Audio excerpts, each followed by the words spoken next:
Du har sendt 7 mand ud til noget oprydning i Stengav. Hvad skyldes det egentlig? Ja, først og fremmest så er det jo, vi er nået til det, der hedder forårsrengøring, og det vil sige, at nu er sneen væk, og så vil der samtidig dukke en masse forskellige ting op, som vi så skal have ryddet sådan i en fart derudaf. Men ved siden af det, så har vi altså oppe i det område der været udsat for, at folk de simpelthen smider affald ud over altankanten. Og det ligger så i hækken, og det ligger inde i bedene, og det har fyldt faktisk hele bagsiden af Stengavl, der er det fløjet rundt op i det buskads deroppe. Og det er jo urimeligt, at en mand han skal gå der i 14 dage, bare for at gøre rent. Så vi gjorde det, at jeg aftalte med vores folk, at nu tog vi altså nogle timer, og så satte vi nogle flere folk på en gang, og så fik vi bund i det. Men det er jo klart, at vi så flytter dem fra alle de andre områder, hvor de normalt har deres daglige arbejde, de daglige gøremål, som de skal gøre der. Når man så bruger 14 mandetimer, eller 21 mandetimer bliver det næsten på et bestemt område, det går jo fra alle de andre steder. Så nu kommer vi jo så lidt bagefter det her, og så må jeg så vurdere, om vi så skal flytte rundt og lave det samme nogle andre steder også. Altså. Man kan jo sige, at det er meget irriterende, at folk de bruger vores buske og vores bede til affaldscontainer nærmest jo. Man kan jo se, at der ligger jo lorteblæer og alt muligt simpelthen deri.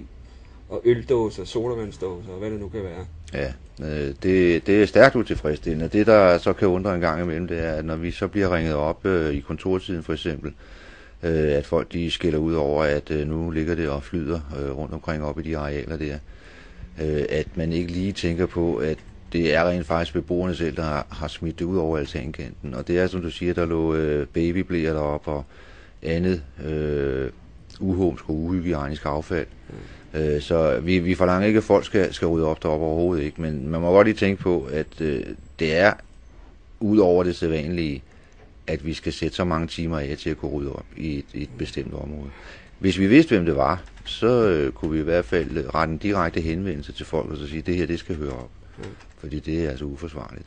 Er det sådan, er der flere steder i Tingbjerg, hvor man simpelthen benytter sig af det som til affaldspladser?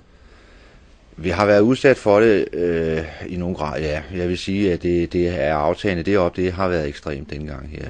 Men det har været flere steder. Vi har så også været op og kunne tale med folk, og det er så begrænset det i noget omfang. En af de ting, som vi ikke kommer til livs, og som jeg stadigvæk har meget svært ved at forstå, at folk de fortsætter med, det er simpelthen at kaste foder ud til fugle og katte fra deres altaner og altandøre. Fordi det samler altså rotter, og vi har jo jævnligt rottefingre herude for at holde rottebestanden nede på altså så langt nede vi overhovedet kan. Men altså hvis folk de vil fodre dem, så er det svært for os at fortsætte den kamp jo.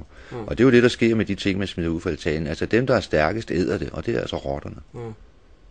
Så man må sådan ligesom appellere lidt til beboerne om at bruge deres skraldespande deroppe i stedet for... Helt klart, ja. Helt klart. Både arbejdsmæssigt og pengemæssigt, det er jo fuldstændig skævt det her. Ja, men der er jo mange ting i det. Altså, der er jo også hygiejne i det. Der er jo ingen, der er interesseret i rotter.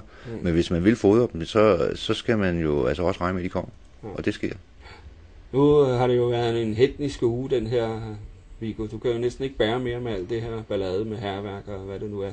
Skulle vi prøve at slå krydsfinger for, at i næste uge går det lidt bedre?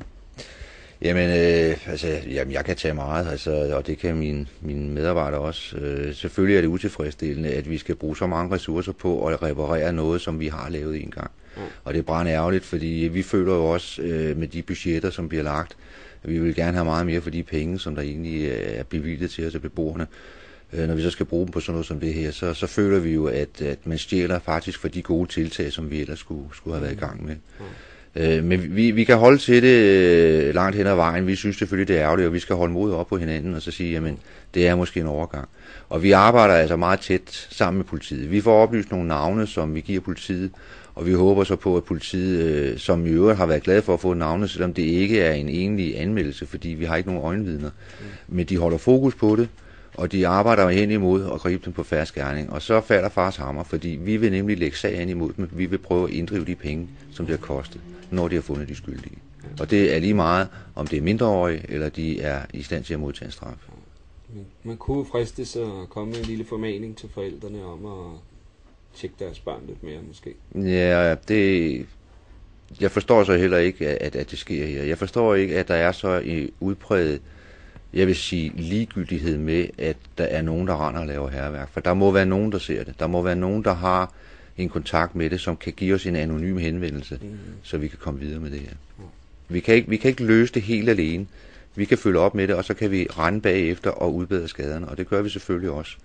Men det ville være rart, hvis vi kunne stoppe det. Og få beboerne til at være med til at passe på tingene. Ja, og det har vi jo set før, blandt andet da vores nøgler hernede fra forsvandt, hvordan at nogle henvendelser fra beboere anonymt var med til at få løst op for situationen, så vi til sidst fik slået kloen i den skyldige og fik vores nøgler igen. Ja. Der sparede den henvendelse i hvert fald, var med til at spare beboerne for en meget, meget stor udgift.